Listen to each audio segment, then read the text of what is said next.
30% of Democrats said they wished that Donald Trump had been assassinated. The right wing loves violence. And the minute that it touches Donald Trump, you guys go, oh my God, it turns out violence is tried to right. kill Trump. Piers, it's okay. He's your friend. You guys did a show together. You're going to have access to him. Didn't the last time you interviewed Trump, wasn't it kind of a disaster that he was furious with you, Thank you, right? Clay. Trump is a super bright guy. You can't succeed in business like he has without a lot of talent. Well, he didn't. Tim Walz is a moron. He's a miserable failure an absolute in business. moron. 6 major He is going to get embarrassed. Walz hasn't done a single solo interview with a national media figure since he was elevated.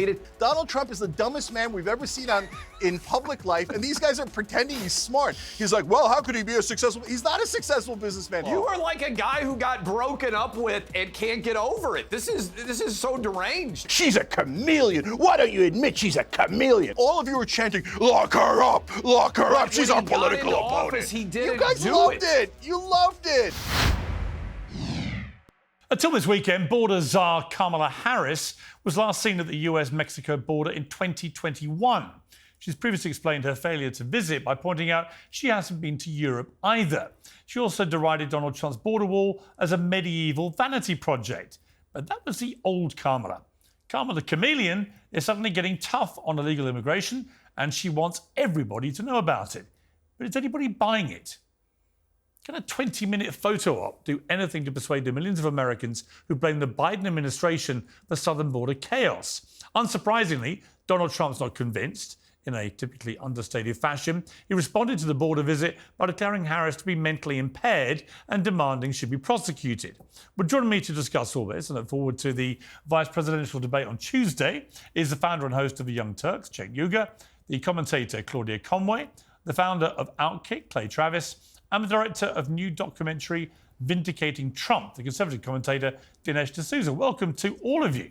Well, let me start with you, Clay Travis. The border czar, Kamala Harris, suddenly seems to be remembering what her job was. I think it's a sign, Piers, of how much she's in trouble, that she went to Arizona, that she has reversed every policy she's basically stood for her entire political career. Remember, this was a woman who, when she was running in 2019, Piers, didn't just say she basically wanted a wide open border. She said that any migrants that were being held in prison should get taxpayer-funded gender reassignment surgery. That is, we should be paying in the United States to make sure that illegal immigrants are able to change their gender. I mean, this was absolute balderdash. This is madness. And I think this issue by itself, in conjunction with over 400,000 criminals, 13,000 convicted murderers, 16,000 rapists all entering this country and starting to wreak havoc all over the citizens of the United States. I think it standing alone is going to cost her Arizona and Nevada. I think she's going to lose Georgia, North Carolina, and it all comes down to whether Trump can win one of the 3 states, Pennsylvania, Wisconsin, or Michigan. I think he can. I think this issue is the single worst, right alongside of the economy, for Kamala and why she doesn't deserve a promotion. Yeah, I mean, Cenk, the thing I would say, if I was looking at this with no horse in the race, which I don't, despite your frequent attempts to claim that I do, would be that by going there now, it looks like political expediency, but it also reminds everybody just how bad the southern border crisis has been under the Biden administration. It's indisputable. The numbers don't lie. Surely it was a tactical error to suddenly go down there and pretend you really care when you haven't been there in nearly 4 years.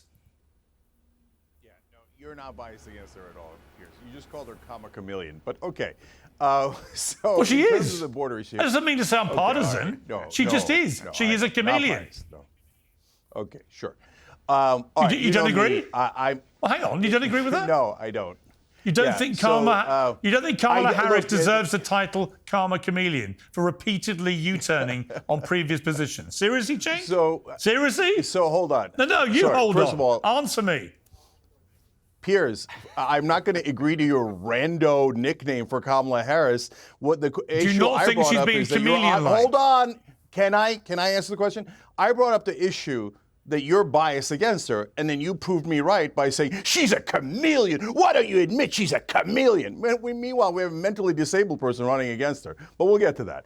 So in terms of the border, Look, all of this is silliness. I don't do the usual partisan stuff. So first of all, on immigration, the Biden administration did not do a good job for at least a couple of years in between. The numbers have come back down now. But in putting her as in charge of any portion of the border was Joe Biden throwing her under the bus. They had nothing to do. She had nothing to do because he wouldn't let her. And so I don't think that the Democrats have covered themselves in glory on the issue of immigration. I think going down there for a photo op and just looking at, the border is just so meaningless. Every stupid politician does it. It gains them nothing. The media shouldn't feed into that. But finally, I think that people have to admit, look, Kamala Harris came to Donald Trump's position. I'm not thrilled about that, but that's a fact, right? And then Donald Trump said, oh, yeah, I don't want my own position, because he wanted to help himself in the election rather than protect you guys. He cares more about himself than the voters every single time. And there is no excuse you guys have for Donald Trump killing his own immigration bill other than his greed and his selfishness and his narcissism. Dinesh, your response to that. And welcome to Uncensored, by the way. I think that Kamala Harris going to the border is part of a strategy in which she is relying on the media to do work for her. And here's what I mean. The ordinary American is not happy with the way the country is going. And normally this leads to throw the bums out because the people who are in power are doing a bad job. But the one thing the Democrats have is virtual unanimity in the mainstream media. And so they're counting on a narrative that basically says to the American people, don't believe your lying eyes. Don't believe your pocketbook. Don't believe the crime that you see in cities. Don't believe the hordes of people swarming across the border, the reports of criminals. Instead, accept this portrait of a new and improved Kamala Harris that we're going to give you, this smoke and mirrors, this Kamala at the border talking tough. So they're counting on this fictional portrait, this movie portrait of Kamala Harris to trump, if I can use that term, the observations and experience of the American people. They're counting on the American people being complete and total suckers. Okay, Claudia, welcome to Uncensored to you too, two debutantes today. The American people apparently need to be complete suckers to buy into what Kamala Harris is now doing on the border. I think there's some truth to that. I think that immigration is her worst topic, in my opinion. I think that the Biden-Harris administration, what they've done with immigration has been abysmal. And I think that we can't really call her a chameleon. If we're going to call her a chameleon, we have to call Trump a chameleon and J.D. Vance a chameleon and everybody else a chameleon, because but I would. they're all flip-flopping. But hang on, I would. Yeah. Cenk Exactly. wasn't smart enough or calm enough to ask me. You have done. So let me just, for the record, I think they're all pretty chameleon-like. Trump has U-turned on many things, right? So's J.D. Vance, not least calling Trump Hitler. So yeah, I think they've all got a chameleon trait. It just so happens, and that Boy George is actually a friend of mine. That you only name Kamala. Well, no, because Kamala Chameleon obviously sounds very similar to Karma Chameleon, which was the big Boy George hit with Culture Club. That's why she's called Kamala Chameleon. Yeah. If Trump was called Kamala Trump, he'd be called Kamala Chameleon, because it would go better with the song. That's the only reason she's got the name. But they're all quite chameleon-like, in my opinion. Well, it's true. Yet conveniently, you found no derogatory nicknames for Donald Trump or J.D. Vance. You just happened to find one for Kamala Harris. I've just said to you. It's okay, Piers, it's okay. He's your friend. You guys did a show together. You're going to have access to him. We get it. You want Trump to win. Let's move on. I've said none of those things, other than I'm happy to say Donald Trump's been a friend for 20 years. Didn't the last time you interviewed Trump, wasn't it kind of a disaster that he was furious with you, Thank you, right? Clay. He actually issued 4 statements from the office of the presidency. Or he was obviously just out of there. He issued 4 official statements lambasting me as so dead I was catching flies. So our friendship has had rocky periods. But ultimately, yeah, Trump has been a friend of mine a long time. I have friends, Cenk, you may not understand the concept of this. I have friends who sometimes I disagree with them. You know, you're one of them. I understand that better than anyone. Let me come back to Claudia. You've been waiting agree. patiently. Claudia, finish your point. Yeah, no, I think that her going to the border at this time is a little performative, and I focus on the Gen Z vote. And immigration is not as important to Gen Z voters as it is to all registered voters. It ranks about 61% of voters rank it as very important. But with Gen Z voters, I mean, they're not really looking at this, but I'm looking at this and I'm saying, why? You know, her campaign's been pretty smart, but, you know, back to what everybody else was saying, I think this was just like, you know, a little ploy for the campaign, just going to Douglas, Arizona and saying, hey, I'm at the border. You know, many Republican Congress people were upset about this. Yeah. So. Yeah, I just don't think it worked. I don't think it was a good move. No, I just think it looked, as you say, performative. Clay, Trump's been giving a number of speeches in the last few days, which contained, you know, the usual greatest hits, but also some slightly insane moments. Let's take a look at some of the stuff that happened at the weekend. Joe Biden became mentally impaired. Kamala was born that way. Okay. She was born that way.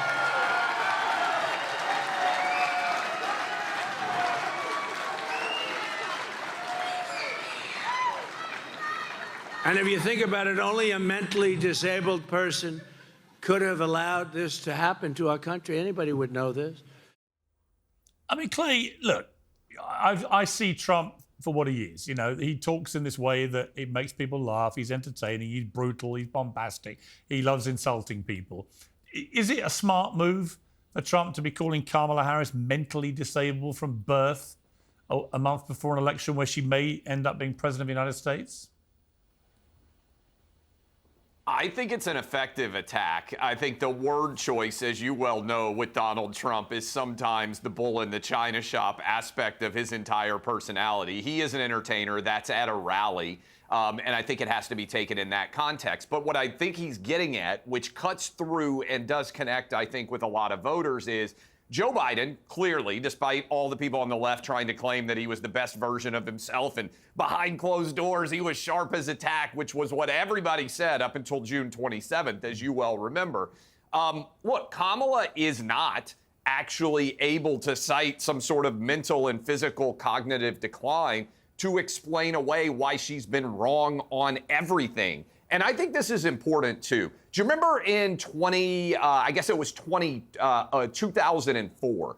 In many ways, George W. Bush won that election because he said John Kerry was for the war in Iraq until he was against it, and they got him on flip-flopping. Your chameleon line for Kamala Harris, I mean, just think about this. She now wants to build a border wall. She doesn't want to ban straws. She wants to allow fracking. She now doesn't believe in reparations.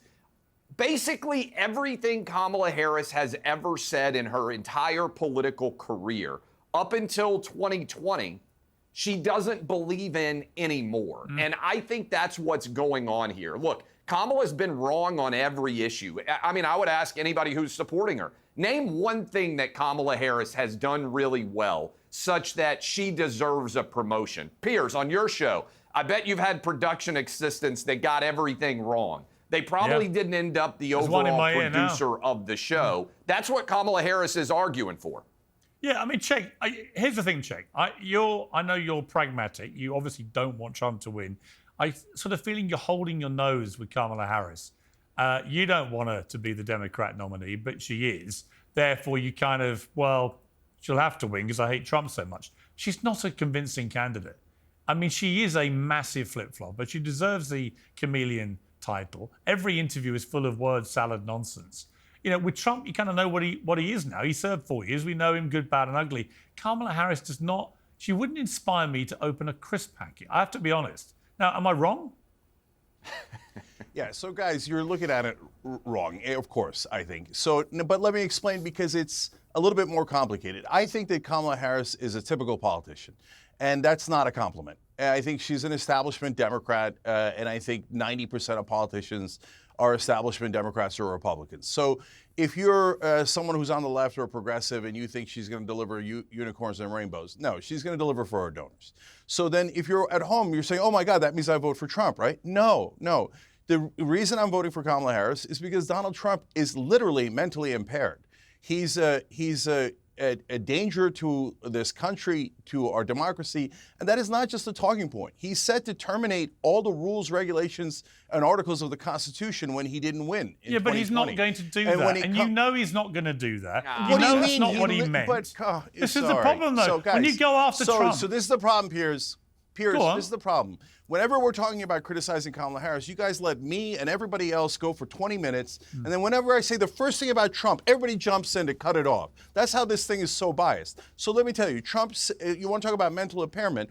Come on, guys, it should have been over when he said, let's put disinfectant inside our bodies. He's a very, very dumb man. He didn't say that. He thinks that clean coal is you take out coal and you scrub it clean. He thinks the F-35 stealth fighter is invisible to the naked eye like Wonder Woman. He took a dementia test and thought it was an IQ test. The other day, he said that the audience in the debate went crazy for him. There was no audience in the debate. The man has significant mental problems. I'm not going to vote for a borderline lunatic. So that's why this conversation is nonsense. A typical politician versus a guy who tried to terminate the Constitution and is a verifiable lunatic. Not a hard question at all. All right, let me bring in Dinesh. You spent some time with Trump recently for this new project of yours. What's your assessment of Trump now compared to, say, 8 years ago when he first came on the political scene, took everyone by surprise, not least the Democrats, pulled off the most shocking presidential win in American history?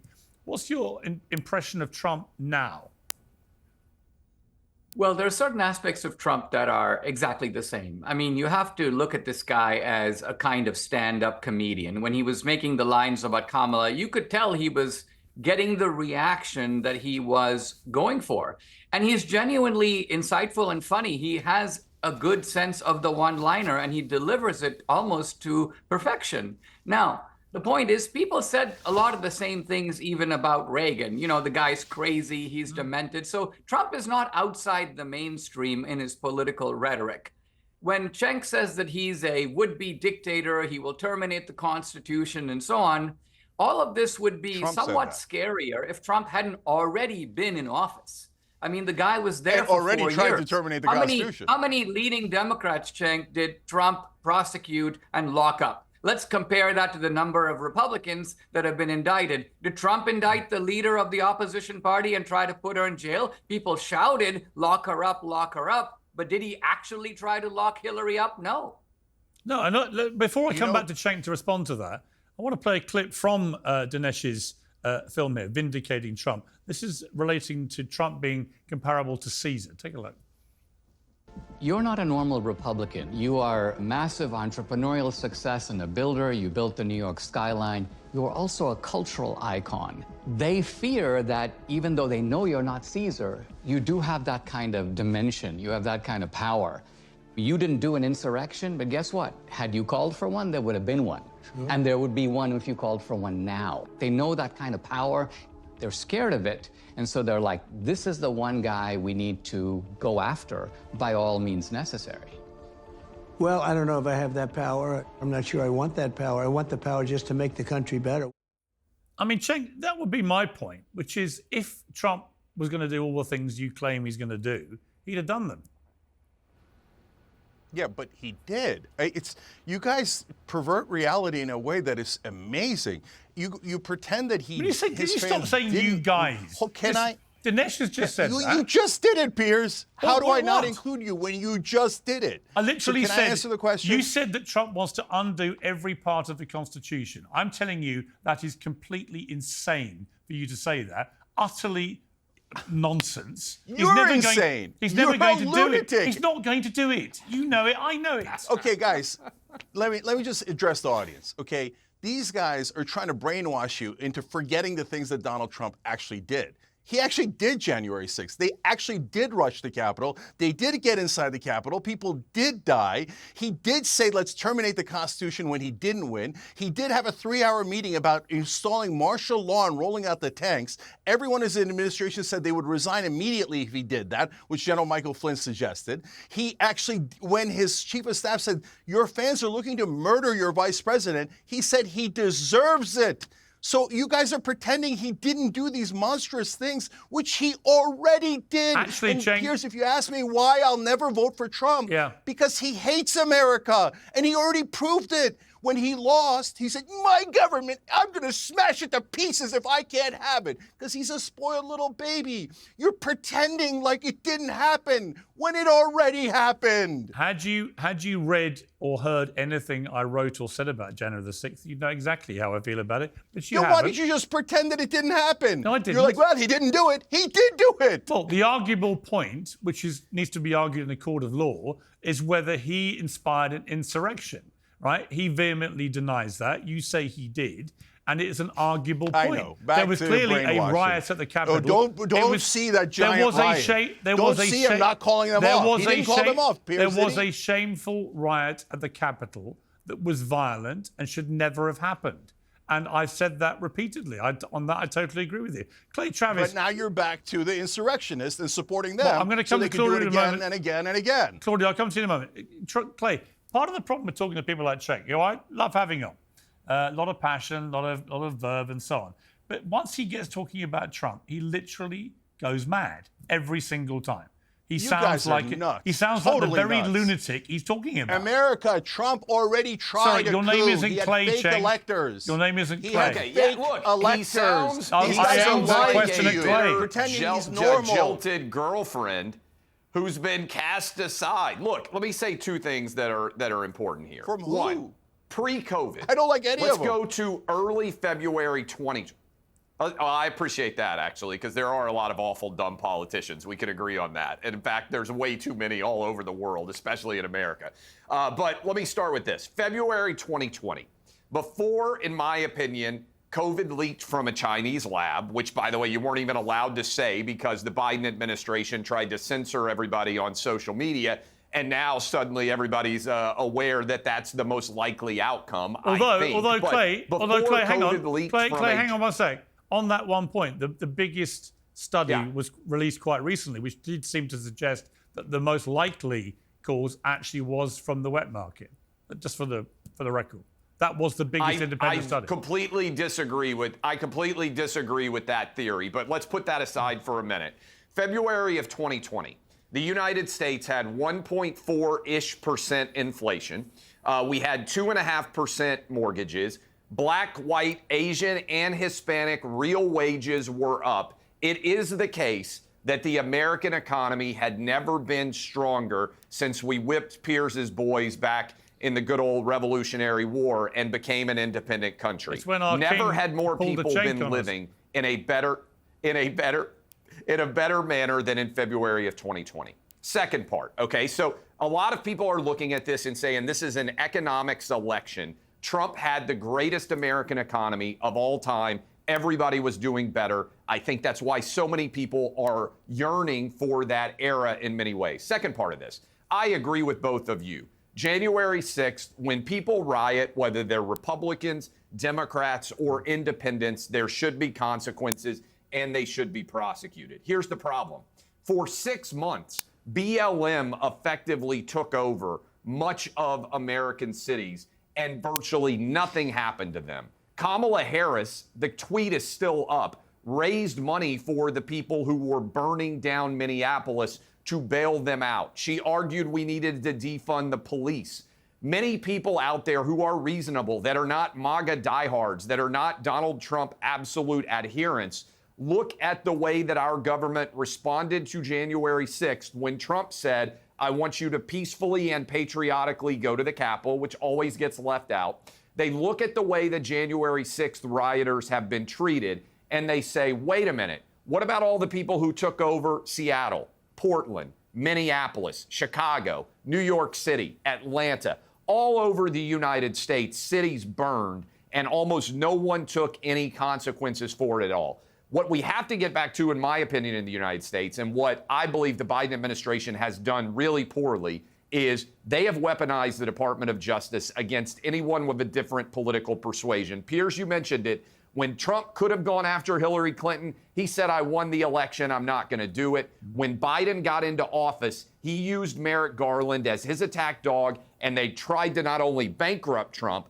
They tried to put him in jail for the rest of his life. And in comparing him to Hitler, they allowed everybody free rein to believe that they would be a hero if they killed him. And oh, by the way, they don't even believe that, because every time somebody shoots at Donald Trump or tries to kill him, Kamala gets on the phone and Biden gets on the phone and they say, hey, are you okay? We deplore this. If you really thought Trump was Hitler, you should just say it in public. You know what? I'm sad that he missed, which 30% of Democrats actually are, even though they won't say it publicly. They don't just dislike this guy. They want him murdered in cold blood, assassinated, because they are crazier than anything Trump's ever said. Claudia, you're in a... Nobody's ever said that. Clay made that up. He totally made it up. Nobody's ever actually said that. Let me come to Claudia. 30%, according to a poll of Democrats, 30% of Democrats said they wished that Donald Trump had been assassinated.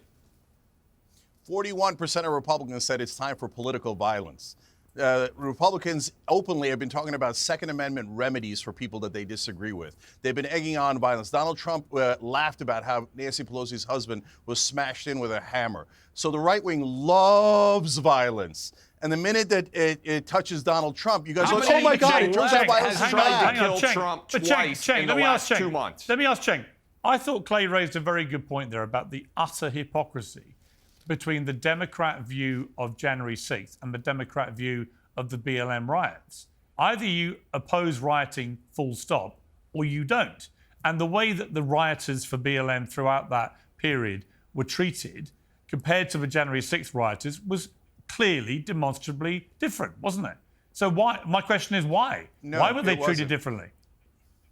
Okay, no, let me explain a couple of things. So first of all, yeah, I agree that we need to be absolutely consistent. So sometimes people will lump in two different groups of people on January 6th. There's the people who went and, the much larger crowd that went and spoke, watched Donald Trump speak on January 6th. Most of those people did not go to riot at the Capitol. And then there's the people who rioted. So whenever it reaches the people who just listened to the speech, I go, whoa, whoa, whoa, whoa. No, they just showed up to listen to his speech. They didn't do anything wrong. But when you go and you smash into the Capitol looking to murder Mike Pence and Nancy Pelosi, obviously you've done something massively wrong. Now, when it comes to the BLM situation, the original protests were like the original people listening to Donald Trump. They came out because they were deeply concerned about the injustice against African Americans in this country, and they were right. Then at some point, a smaller group of people committed violence. Police went to go arrest those people, and they should. Of course they should. The one problem that I thought persisted after that initial outburst was some parts of like Portland and Seattle were taken over, and the police let them do that for some period of time, and that was nuts. And so that's when I started saying, guys, this is not progressive. This is not the right way to go. We're not for lawlessness. And then, of course, Trump did it in more spectacular fashion. Let me bring Claudia in. You've been waiting very patiently. You've got a unique kind of perspective here from your own family, where your mum obviously has been out there very vocally extolling the benefit and virtues of Trump. And then your dad obviously hates Trump with a passion. You're in the middle of this. You've grown up around this. What's your kind of overview? I'm in the middle of it literally and figuratively. I don't agree with anything my mother says about Trump. I think Trump gets away with a lot. I don't agree with a lot that's being said here, though. I think that there are nuances to rioting, especially like nuances with the BLM protests. They were not handled well, but we had people, rush into the Capitol, and that's the Capitol. We have Donald Trump hang on, but Claudia, what's the difference between rioting one way and rioting another? It's still rioting. Rioting is using violence to get your way. Correct. No. Absolutely. I 100% agree, and I think violence is never the answer. And I think when we have these nuances like, people can argue, they were protesting Black Lives Matter and they were protesting the election. Violence is never the answer. I don't care really what you're talking about. Violence is literally never the answer. Back to my perspective, my father hates Trump with a passion. Your father is George Conway, who's a lawyer. Your mum is Trump. Kellyanne, obviously, who's a political activist and very well known. So just for viewers who don't know, so just continue.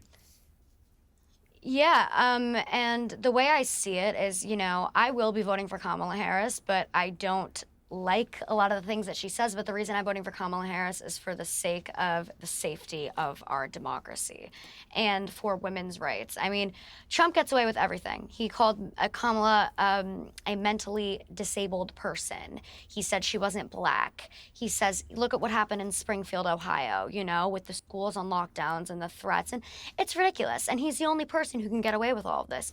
Do I think that Kamala going to the border was a political stunt? Absolutely. But when I weigh the two, to me, it's not comparable. You know, the rhetoric is not comparable. The rhetoric, the precedent of a president's rhetoric is so important, and the rhetoric we have in this country, Yeah, but and even in Claudia, this here's what I would conversation say. right now, is Here's what I would ridiculous. say. You know, you say that, but Kamala Harris used phrases like Trump was the enemy of democracy, that Biden said he had to be stopped, and then two people in the last 2.5 months have taken that seriously, and they've tried to stop him by assassinating him. And in the second case, we know from a note that the second shooter made, or was planning to shoot him, that he was using exact phraseology from Kamala Harris, literally repeating it in his note. So you say the rhetoric is only bad if it's from Trump, or much worse, but it's the rhetoric from... No, not at all. But the Democrat rhetoric about Trump has clearly whipped at least two people with unhinged brains into trying to kill him. Ridiculous. Well, that, in my opinion, is disgusting. I completely condemn the assassination attempts on former President Donald Trump. But when I talk about rhetoric, I'm talking about both sides. I'm not just talking about, Donald Trump and the things he says. I'm talking about both sides. This back and forth, this game that they're playing with American voters, I think is abhorrent. I can criticize both sides, but when we look at the rhetoric of Donald Trump compared to the rhetoric of Kamala Harris and Joe Biden, it's not comparable. Kamala Harris and Joe Biden, maybe they shouldn't say he's a threat to democracy, which he tried to overturn the 2020 election, so there is some nuance there. But we have Donald Trump saying heinous things constantly. So yes, we can criticize both sides, but it's not comparable. Yeah, Dinesh, I want to bring you in on that. Yeah, I'd like to jump in because I think that when we are trying to look at someone's character, it doesn't just, or actually not even primarily, come down to, quote, rhetoric. You have to look at someone's character by their actions, both in the public sphere and personal. Now look at Trump. Here he is, and Clay mentioned this roaring economy that would have almost inevitably led Trump to re-election. But then you have his advisors come to him and say to him, the men in the white coats, there's a pandemic. You need to at least temporarily shut down the economy. And Trump has got to have known, and he did know, that if I shut down the economy, I'm actually shutting down my own economy. I'm jeopardizing my own chances of re-election, and yet he did it. So is that consistent with the idea that you've got this selfish guy who only cares about his own political prospects, doesn't care about the country? I would say no. Actually, a very good point. We talked about the assassination Actually, a very attempts. good point. The assassination I mean, Cenk, you can shake your head, but that's a very good point. Anyway, but back to Dinesh. No. Well, Trump, look at the way in which Trump has responded to both assassination attempts. I mean, this level of bravery, I think, is unmatched by anyone, certainly in the political arena, but maybe even alive today. Who is a guy who, when he's being dragged down by the Secret Service, pulls himself up, not knowing if there are more shooters, more shots, and shouts, fight, fight, fight? Who is a guy who, upon a second assassination attempt, where there is a man evidently a few holes down who has been trying to kill you, and you are a little annoyed that you've been interrupted in your golf game because you were just about to make an amazing putt? I mean, I don't know anyone alive who would react to these kinds of terrifying situations in this way. It's clearly a window into his character. I completely agree. Whether you love him or hate him, you cannot dispute that Trump has shown huge personal courage when he's literally come under fire. Cenk, I want to play you a different clip. This is from John Kerry, obviously former Democrat grandee. He took part in the World Economic Forum panel on green energy. And near the end of the panel, a member of the audience asked what could be done to push back against disinformation surrounding climate change online. And he said this. There's a lot of discussion now about how you curb those entities in order to guarantee that you're going to have some accountability on facts, et cetera. But look, if people go to only one source and the source they go to is sick and, has an agenda and they're putting out disinformation, our First Amendment stands as a major block to the ability to be able to just, hammer it out of existence. I thought that was an extraordinary thing to say out loud, Cenk. I mean, you got a guy who was nearly president of the United States basically saying the First Amendment is a real problem. No. So first of all, look, the establishment has this certain agenda, and they put out a massive amount of propaganda to, back that in mainstream media. And then if anybody opposes it from the so-called populist right and the actual populist left, they hammer it down. But in this case, John Kerry was saying, hey, look, the guys like Dinesh D'Souza do these outrageous lies like 2,000 Mules, but there's not much we could do about it because of the First Amendment. So he's not saying get rid of the First Amendment. He never said that. And by the way, if he did say that, I would be 100% opposed to him. No, he said it was a problem. Meanwhile, the right wing, they're saying arrest all the protesters who protest Israel. Donald Trump is saying, hey, Google and Facebook, I'm going to imprison you guys because I don't like what you're doing. Washington Post, he threatened to shut them down because they criticized them. He doesn't believe in the First Amendment. He doesn't believe in any of the Constitution. That's what he thought about, and he declared out loud that we should terminate the entire Constitution. All right, so if I thought John Kerry was 10% of Donald Trump in how much he hated the Constitution, then I would be opposed to John Kerry. But I don't think he said that at all. Clay, I thought it was a pretty sinister thing for him to say, actually. I agree with you, Piers, and I got a couple of things here. One, to me, and I respect Claudia's opinion, I respect Cenk's, even though he probably doesn't respect mine or Dinesh's, because I believe in the First Amendment. And I believe it is the single most important right that we have in the United States. And I believe that if you're only going to be a single issue voter, to me, supporting the candidate who endorses the marketplace of ideas to the largest degree is the candidate you should be voting for, and that is clearly Donald Trump here. Kamala Harris. Kamala has said that there needs to be more censorship. No. Kamala Harris has said that there needs to be more censorship. She demanded that Donald Trump not be allowed to have a Twitter account. Even Elizabeth Warren wasn't willing to go that far. She is radical when it comes to restricting speech. Let me also build on something Dinesh said, because I think it's important, because I think it goes to the heart of the argument that somehow Trump is going to be a dictator. In any of our lives, there has never been a point in time when the American public as a whole has more relinquished its freedoms than in the early days of COVID. In March and April and May of 2020, the amount of power that was undertaken by the federal government and was voluntarily relinquished by the American public to a large extent was scary. I want to hammer this because I think it's so important. There has never been a point in time in any of our lives, maybe other than right after 9/11, when a president could have adopted more dictatorial powers and taken a greater expansive role of control over the entire country. What did Donald Trump do then? He deferred to every governor and every mayor and let them determine, based on the results in their communities and their states, what the rules should be for COVID. In my opinion, Trump actually deferred far too much to lunatics like Gavin Newsom and Cuomo, who were locking down their states like crazy, but he allowed the Ron DeSantises and the Brian Kemps of the world in Florida and Georgia to make different decisions. That's the goal of federalism, is to have 50 state laboratories at a time. Compare it to what Joe Biden did when he came into office. He said, if you don't get the COVID shot, I'm going to fire you. He said that schools needed to remain closed because it wasn't safe. Biden actually took far more dictatorial powers during COVID than Trump did, and the left cheered him on. Again, if Trump wanted to be a dictator, there's never been a time in any of our lives for multi-months where a dictator could have taken over more. And he deferred. He let every governor and mayor make their own decision. That, to me, is the ultimate test on how much power Trump will have. He could have taken more than anybody ever has, and he relinquished it. Okay, just to pivot quickly, because we're running out of time, but Clay, you start with this, which is the VP debate on Tuesday. Obviously, Walz against Vance. Are you concerned that J.D. Vance, it might be a rough night for him?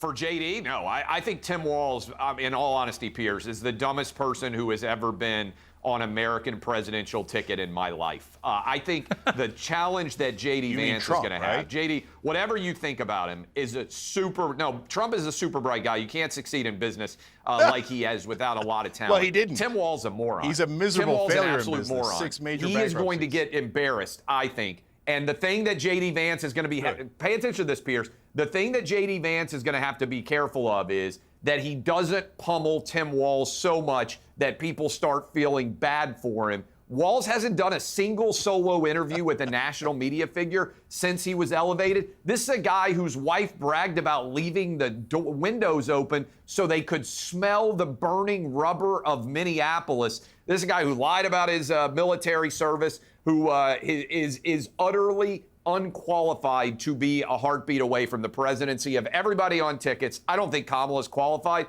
I think Tim Walz, her worst decision. She should have taken Josh Shapiro. I think he's going to get embarrassed on Tuesday night. Cenk, the dumbest we've ever seen, apparently, Tim Walz. Yeah. So look, guys, you guys live in an amazing imaginary world. They're like, if Trump wanted to be dictator, he would probably, if he lost an election, have somebody or a lot of people rush the Capitol and then not stop them, even as they're trying to murder his vice president. And he would try to terminate the Constitution. He did do that. He did all of that. And you guys don't acknowledge it. First Amendment. Kamala Harris has never said anything against the First Amendment. Donald Trump threatens to imprison anyone who criticizes him. You guys live in a delusional, imaginary world. So in your What world, person Tim has Walz Donald is Trump? Hold on. let me What answer the person question. has Donald Trump ever Cenk. prosecuted as a Democrat? Shouldn't you be able to point to at least one? No, by the way, you know who's prosecuting Democrats? Joe Biden. I got no love for Joe Biden, but he went after Senator Menendez. At least the federal No. authorities did. They went after Eric Adams. They went after Cuellar. I'm saying if you're going to say Trump is going to try to put his political adversaries in prison, name one. Hold on. Clay, let me answer the question. You know why the federal government, the FBI, Justice Department goes after someone? When they have evidence. Okay, so Trump says, I want Jeff Bezos arrested because some Washington Post wrote something mean about me.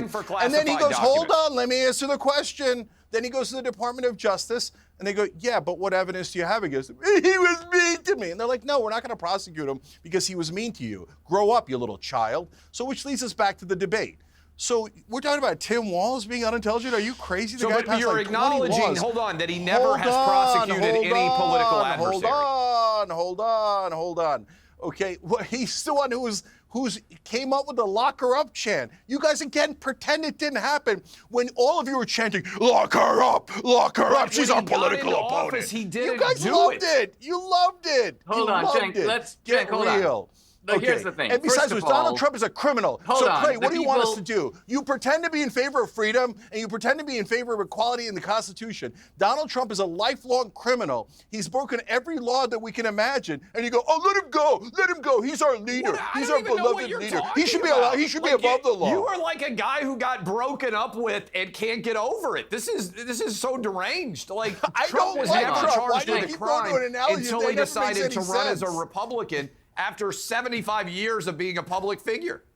All right, let me bring in Trump hang because on. I've always known he was a pea-brained little idiot. Donald Trump is the dumbest man we've ever seen in public life, and these guys are pretending he's smart. He's like, well, how could he be a successful? He's not a successful businessman. 6 major bankruptcies. The moron built 3 casinos in the same city. He had a They successful all went television bankrupt. show. He's built tons He's the of only buildings. hold on. What has Yeah, he had Kamala a Harris television done? show What has where Joe he yapped Biden like done? he always They does. never made a living and where the outside of the producers fed him government. lines. I can tell you he's got a the very producers successful fed him television lines show. on Failed the Apprentice. bar exam. and I Piers can, tell you, Morgan. I can tell you his television show is very successful, and he showed extremely high His levels of television show. intelligence on that show, Cenk, because he made me the didn't winner run of it. Celebrity Piers, Apprentice. Let me bring in Dinesh. That's not a business. Let me bring in Dinesh. He's a carnival barker. Actually, it made tons. Look, guys, Actually, no, hang on, the Apprentice, which he had a stake in, made tons of money, so that's not true. Dinesh. he didn't run the business, did he, Very Piers? difficult. Piers, He don't actually- lie. it's He didn't very run the business, difficult did he? He did have a stake in the business of the brand of Apprentice. Yeah, He he had, did. you know, now you're playing word games. You said he had a stake in the business Yeah. because he had equity in it as part of his deal as an actor. They hired him to be an actor acting as a businessman when they knew, and they say All right. now, Yeah, we knew he was a failed loser businessman, All right, but he he's was the so most- loud. Trump must be the that most we thought he'd successful make a good failed actor. loser. Kamala ever done? It's incredible that this pea-brained loser managed to become president against the most qualified candidate in American history, Hillary Clinton. I can tell you But there why. you go, Cenk. Let me bring in Dinesh. Because the American people hate the establishment. That's why. All right, Dinesh, on the VP debate, does it matter what happens on Tuesday night? Does it have any real consequence? I think it does, in part because, well, certainly in the Trump case, Trump is well into his 70s. I do think that people are thinking a little bit beyond Trump. I think that the question is whether J.D. Vance will sort of inherit the Trumpian mantle, so to speak. I think the debate's going to be a contrast in styles. And that is to say that Tim Walz is clearly a kind of over-the-top a populist from the left. He gesticulates wildly. He's the kind of guy who tries to make, expressions of being an ordinary guy who fixes his own car. And now J.D. Vance is a little more cerebral. And this is, in a way, a contest for whose rhetoric is actually going to speak more to the white working class. And that appears to be a key swing constituency in the election. So it's two populists. One from the right and one from the left, with two different styles appealing to the same group of people. I totally agree with that. Claudia, final word to you. The VP debate, do you think people of your generation, do they pay much attention to the VP debates, do you think? Absolutely, and so much more than other years and other elections. Historically, we haven't seen that a vice presidential pick has much impact on the election. But this year, it's different. Everybody's eyes are on Tim Walz and what he's saying and what he's doing with his cars, and everybody's eyes are on J.D. Vance and what he's saying about this person and that person one day. And tomorrow, I do agree. I think that Josh Shapiro would have been a much better pick, and I think he would have killed J.D. Vance in a debate, but that's not the situation we're in right now. So I'm a little concerned for both of them, quite frankly, but excited to see what's going to happen. All I would say is that before the presidential debate recently, I was utterly convinced that Donald Trump would flatline Kamala Harris in that debate, and I was completely wrong. So it's been a very surprising race. Me too. And I've given up making predictions. I'm going to watch it with great interest. Thank you to my panel. Much appreciated. Thank you very much.